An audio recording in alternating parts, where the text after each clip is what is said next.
سورہ حدید کی آیت نمبر 26، سورہ حدید کا چوتھا رکوع اور 27ویں پارے کا 20واں رکوع۔ اللہ رب العالمین نے ارشاد فرمایا، وَلَقَدْ أَرْسَلْنَا نُوحًا وَإِبْرَاهِيمَ، اور بے شک ہم نے نوح اور ابراہیم کو بھیجا، وَجَعَلْنَا فِي ذُرِّيَّتِهِمَا النُّبُوَّةَ وَالْكِتَابَ، اور ان کی اولاد میں نبوت اور کتاب رکھی، یعنی توریت، انجیل، زبور اور قرآن۔ فَمِنْهُمْ مُهْتَدٍ، تو ان میں سے کوئی راہ پر آیا، یعنی ان کی اولاد میں کوئی راہ پر آیا، کوئی ہدایت یافتہ ہے۔ وَكَثِيرٌ مِّنْهُمْ فَاسِقُونَ، اور ان میں سے اکثر فاسق ہیں، ان میں سے بہت فاسق ہیں۔ ثم پھر قفینا علی آثارہم برسلنا، ہم نے ان کے پیچھے اسی راہ پر اپنے اور رسول بھیجے، یعنی حضرت نوح علیہ السلام، حضرت ابراہیم علیہ السلام کے بعد حضرت عیسیٰ علیہ السلام کے زمانے تک یکے بعد دیگرے کئی رسول بھیجے۔ وقفینا بعیسی ابن مریم، اور ان کے پیچھے عیسیٰ بن مریم کو بھیجا۔ وآتیناہ الانجیل، اور انہیں انجیل عطا فرمائی۔ وجعلنا فی قلوب الذین اتبعوہ رأفۃ ورحمۃ، اور عیسیٰ کے پیروکاروں کے دلوں میں نرمی اور رحمت رکھی۔ عیسیٰ علیہ السلام کی پیروی کرنے والے یہ وہ لوگ تھے جو آپس میں ایک دوسرے کے ساتھ محبت اور شفقت رکھتے تھے۔ وَرَهْبَانِيَّةً ابْتَدَعُوهَا مَا كَتَبْنَاهَا عَلَيْهِمْ،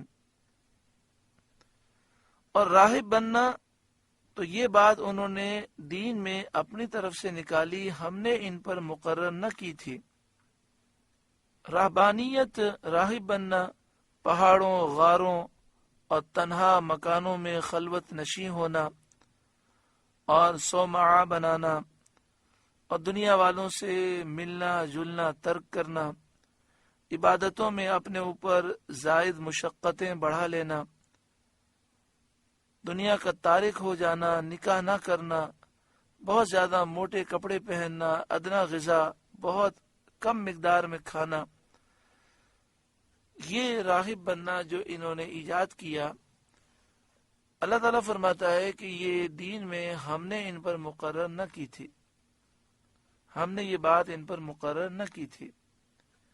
الا ابتغاء رضوان اللہ، ہاں یہ بدعت انہوں نے اللہ کی رضا چاہنے کو پیدا کی۔ فما رعوها حق رعایتها، پھر اسے نہ نبھایا جیسا اس کے نبھانے کا حق تھا، بلکہ اس کو ضائع کر دیا، اور تثلیث و اتحاد میں مبتلا ہوئے۔ حضرت عیسیٰ علیہ السلام کو اللہ کا بیٹا کہنے لگے، اور یہ عقیدہ رکھنے لگے کہ خدا تین ہے۔ بعض یہ عقیدہ رکھنے لگے کہ اللہ تعالی عیسیٰ علیہ السلام کے جسم میں حلول کر گیا، اور حضرت عیسیٰ علیہ السلام کے دین سے کفر کر کے اپنے بادشاہوں کے دین میں وہ داخل ہوئے، اور کچھ لوگ ان میں سے عیسیٰ علیہ السلام کے دین پر قائم اور ثابت بھی رہے۔ جب زمانہ پاک حضور سید عالم صلی اللہ علیہ وسلم کا پایا تو حضور صلی اللہ علیہ وآلہ وسلم پر بھی وہ ایمان لائے۔ یہاں پہ فرمایا جا رہا ہے کہ انہوں نے اللہ کی رضا کے لیے ایک نیا طریقہ ایجاد کیا تھا۔ جب انہوں نے اللہ کی رضا کے لیے ایک نیا طریقہ ایجاد کیا، اچھا طریقہ تھا، تو انہیں چاہیے تھا کہ پھر وہ اسے نبھاتے، لیکن انہوں نے اس کو نبھایا نہیں۔ اس آیت سے معلوم ہوا کہ بدعت یعنی دین میں کسی بات کا نکالنا، اگر وہ بات نیک ہو اور اس سے رضائے الہی مقصود ہو تو بہتر ہے، اس پر ثواب ملتا ہے، اور اس کو جاری رکھنا چاہیے۔ ایسی بدعت کو بدعت حسنہ کہتے ہیں۔ البتہ دین میں بری بات نکالنا بدعت سیئہ کہلاتا ہے، وہ ممنوع اور ناجائز ہے۔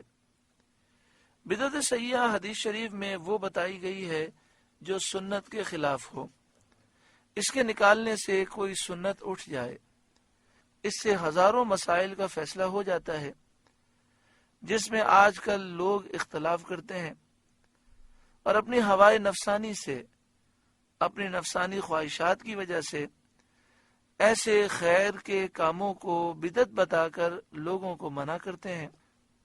جن کاموں کو یہ بدعت بتاتے ہیں یہ وہ کام ہے جن سے دین کی تقویت و تائید ہوتی ہے اور مسلمانوں کو اخروی فائدے پہنچتے ہیں، اور مسلمان عبادات میں ذوق و شوق کے ساتھ مشغول رہتے ہیں۔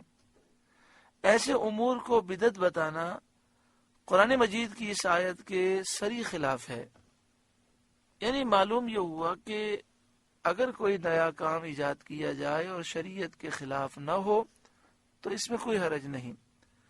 ہاں کوئی نیا کام ایسا ایجاد کیا جائے جو شریعت کے اصولوں کے خلاف ہے تو وہ بدعت سیئہ ہے، وہ گمراہی ہے۔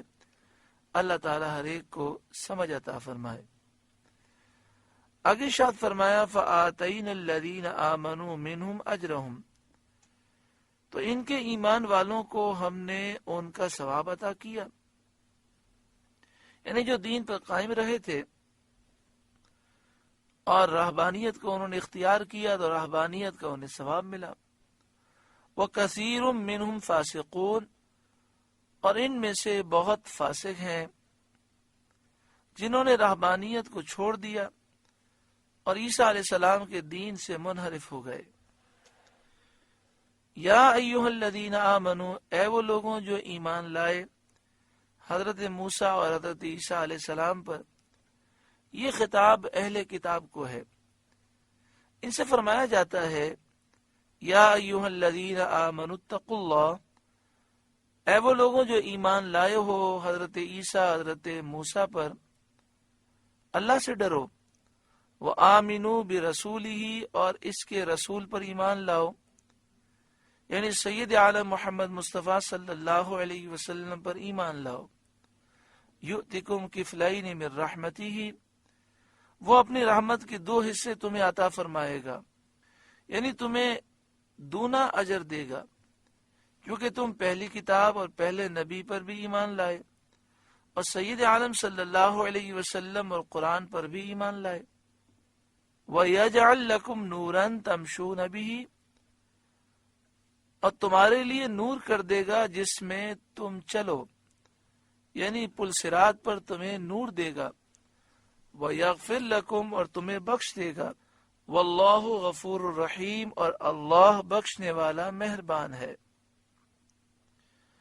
لِأَلَّا يَعْلَمَ أَهْلُ الْكِتَابِ أَلَّا يَقْدِرُونَ عَلَى شَيْءٍ مِّن فَضْلِ اللَّهِ، یہ اس لیے کہ کتاب والے کافر جان جائیں کہ اللہ کے فضل پر ان کا کچھ قابو نہیں، یعنی وہ اس میں سے کچھ نہیں پا سکتے، نہ انہیں دونا اجر ملے گا، نہ نور نہ مغفرت، کیونکہ وہ سید عالم صلی اللہ علیہ وسلم پر ایمان نہ لائے تو ان کا پہلے انبیاء پر ایمان لانا بھی فائدہ نہیں دے گا۔